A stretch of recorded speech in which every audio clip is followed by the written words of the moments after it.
Ela nasceu em Santo André e teve paixão pela arte despertada quando assistiu, em uma excursão do colégio, a peça A Moreninha, com Marília Pêra, no Teatro Anchieta, aqui em São Paulo. Ela ficou tão encantada com o espetáculo, decidiu se tornar uma atriz. Não demorou muito para que ela subisse aos palcos. Aos 14 anos, estreou no teatro com a peça infantil Dom Chicote Mula Manca e seu fiel companheiro Zé Chupança. Acho maravilhoso isso. Destaque da apresentação, a atriz foi descoberta, nada mais, nada menos, por um dos grandes mestres da dramaturgia brasileira, com quem eu, inclusive, estudei, Eugênio Kuznets, que a convidou para fazer um curso de interpretação com duração de 2 anos. A partir daí, pelas mãos do grande mestre, ela foi requisitada para participar da montagem carioca de Godspell, um musical que era apresentado em um circo lá no Rio. Logo se engajou na peça Rock Horror Show, até protagonizar em 1976 a peça Transe no 18, ao lado do saudoso ator Milton Moraes. Depois de alcançar o reconhecimento por conta desses projetos, veio o convite do diretor Erval Rossano e do novelista Gilberto Braga para o papel título de Escrava Isaura. Telenovela que projetaria seu trabalho para além das fronteiras brasileiras. No mesmo período, estreava em telonas em Paranoia, de Antônio Calmon, chegando a fazer televisão, teatro, cinema, tudo ao mesmo tempo. Era o despontar definitivo de uma artista de primeira grandeza. E com o sucesso de Escrava Isaura, ela viajou para vários países como ilustre convidada de diversos governos. A exemplo de Rússia, Polônia, China, onde, a propósito, ela ganhou o prêmio Águia de Ouro, oferecido pela primeira vez a uma artista estrangeira, em eleição por voto direto entre a população chinesa. E com reconhecimento internacional vieram propostas para inúmeros trabalhos, principalmente no cinema. Só em longas, baseados na obra de Nelson Rodrigues, ela atuou na década de 80 em todos, eu assisti todos. Bonitinha Mas Ordinária, Álbum de Família, ambos de Brás Chediak, e Engraçadinha de Haroldo Marinho Barbosa, além de ter estrelado fora desse círculo de inspiração o filme Luz del Fuego, de Davi Neves, uma produção, inclusive, muito apreciada por Fidel Castro. E segundo o próprio ex-chefe de Estado falou.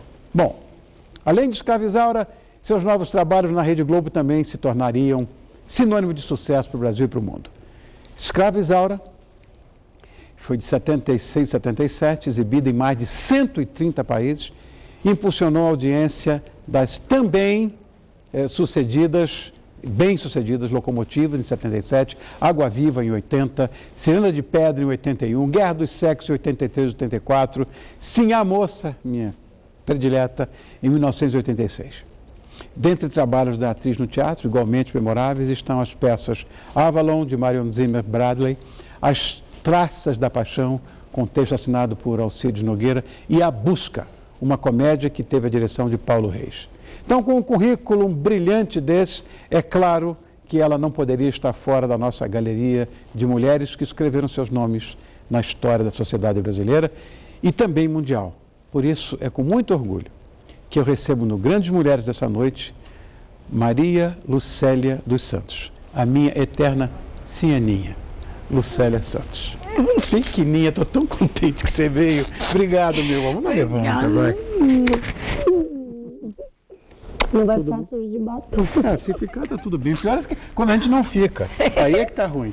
Tudo bem, meu amor? Tudo bom, querido? Muito obrigado por ter vindo. Fiquei emocionada com a sua apresentação. Ah, mas olha, é pouco. Porque tem uma coisa que eu não falei.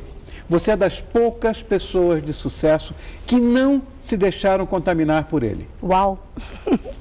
Tá certo? Legal. Então, isso só por aí já valeria tudo, já justificaria a sua carreira inteirinha. Poxa.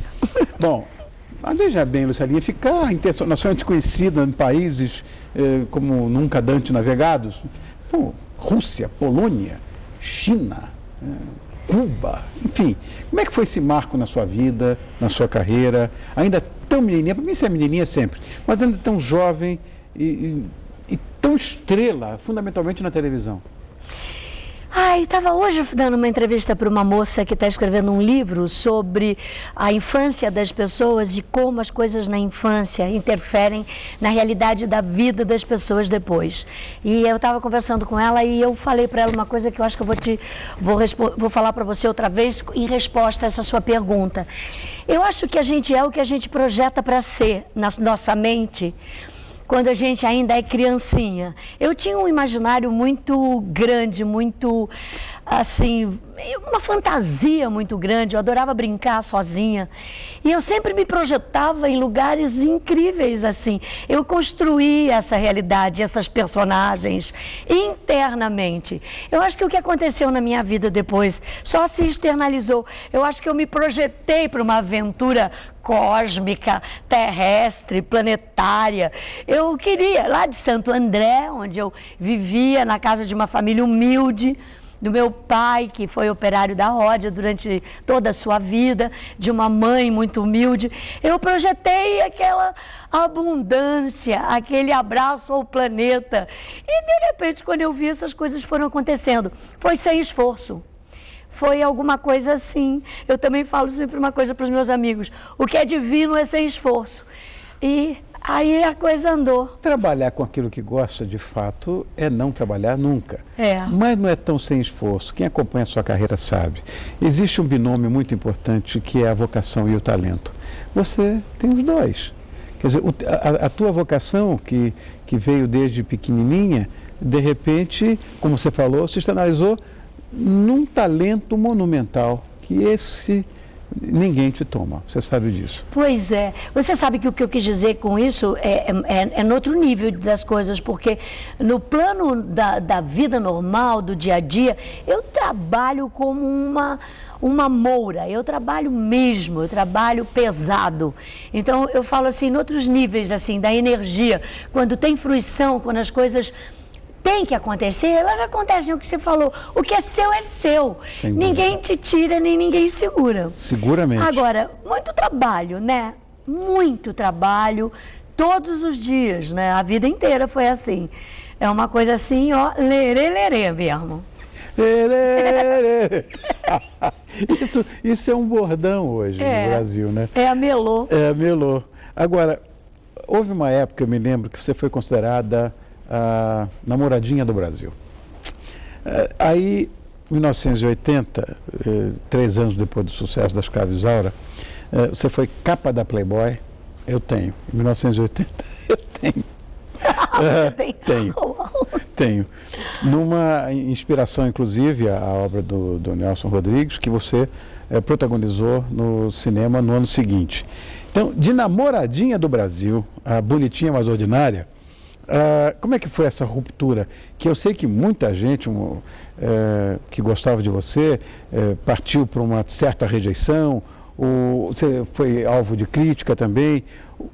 Mas o que levou você a aceitar esses convites na época? Quem te conhece sabe, mas... Na verdade foram duas coisas. Uma coisa minha interna de inquietação. Eu nunca fui uma pessoa bem comportada do ponto de vista interno como atriz, porque na experiência artística, como ator, como a pessoa que desempenha personagens, é obrigatório você ter coragem e se lançar nas experiências e sair da sua zona de conforto, romper com as limitações.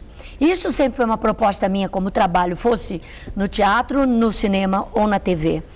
E também nesse momento em que aconteceu isso, eu recebi o roteiro de Bonitinha Mais Ordinária, do Braz Chediak, e eu estava estrelando uma novela na TV Globo chamada Água Viva, uma novela incrível, que tinha uma personagem incrível, extremamente conectada com a população.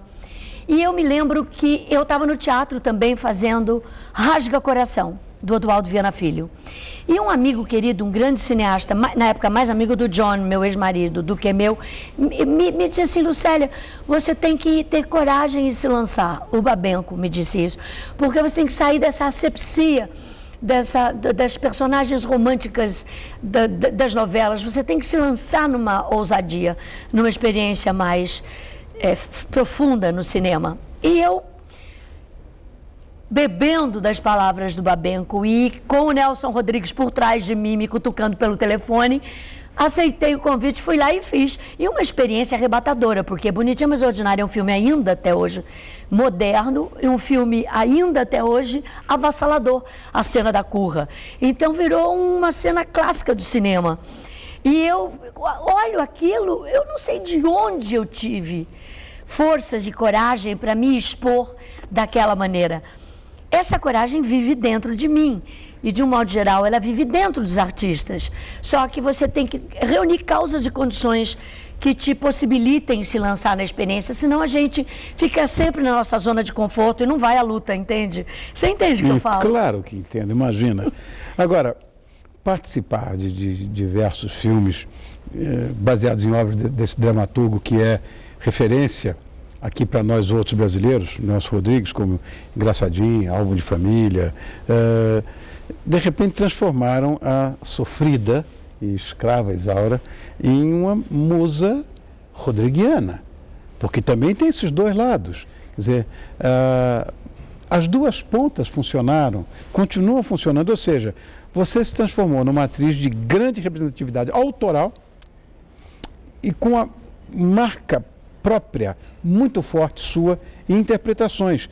Quer dizer, com tantos acertos, decisões tomadas, você é tão menina, você ainda é, mas alguma vez você pensou que poderia errar?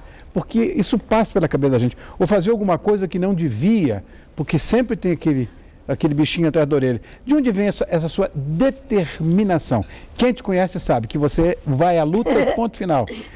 Mas de onde vem essa determinação para esse ou aquele trabalho? Isso é meu. E é puramente intuitivo. É instinto, é assim, é muito forte. Eu não temo me lançar numa experiência, nem errar. É porque eu acho que não existe erro ou acerto na experiência artística. Eu acho que a gente, enfim, eu nunca me arrependi de nenhuma das minhas escolhas artísticas no cinema, na televisão, nem nunca tive medo de encarar as coisas. Mesmo no teatro, tudo que eu fiz, eu me lancei naquilo. Aceitei fazer, vamos fazer aquilo da melhor maneira possível.